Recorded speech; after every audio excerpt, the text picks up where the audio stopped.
Hello everyone. ఏంటి ఎండాకాలం వచ్చింది, ఎండలు బాగా ఉన్నాయి. సో ఇంట్లో కూర్చొని మీకు ఏదైనా చల్లగా తినాలనిపిస్తుంది. అలాంటప్పుడు ఏం చేస్తారు?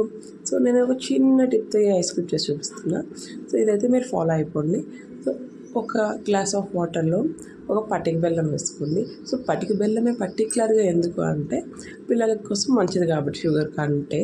సో అందుకోసం నేనైతే పటిక బెల్లం యూజ్ చేశాను.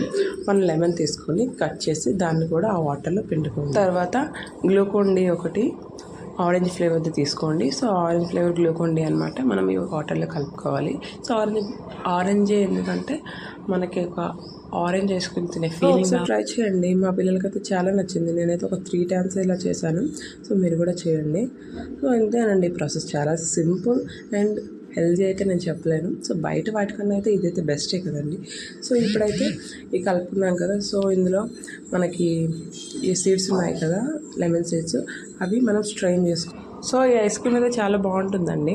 సో మీరు కూడా ఒకసారి ట్రై చేసి చూడండి. మీకు పటిక బెల్లం ఎక్కువ అనిపిస్తే తీసి పక్కన పెట్టేసండి, ఏం పర్లేదు. మీకు ఏం చేసుకున్న వాటర్ అనేవి మనం ఐస్ మేకర్లో వేసుకోవాలి.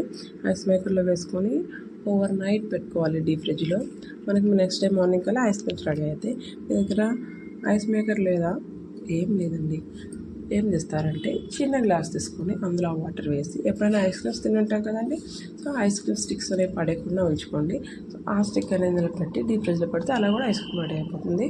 సో ఈ 2 ప్రాసెస్ ఏదైనా పర్లేదు. మొత్తానికైతే నా ఐస్ క్రీమ్స్ అయితే రెడీ అయిపోయాయి. మా పిల్లలైతే రెడీ టు ఈట్ అన్నట్టున్నారు. సో వాళ్ళ కోసం అయితే తీసి ఇచ్చేసాను. నేను కూడా తిన్నాను. చాలా అంటే చాలా బాగున్నాయి. మీరు తప్పకుండా ట్రై చేయండి. ఎలా వచ్చింది నాకు కామెంట్ చేయండి. సో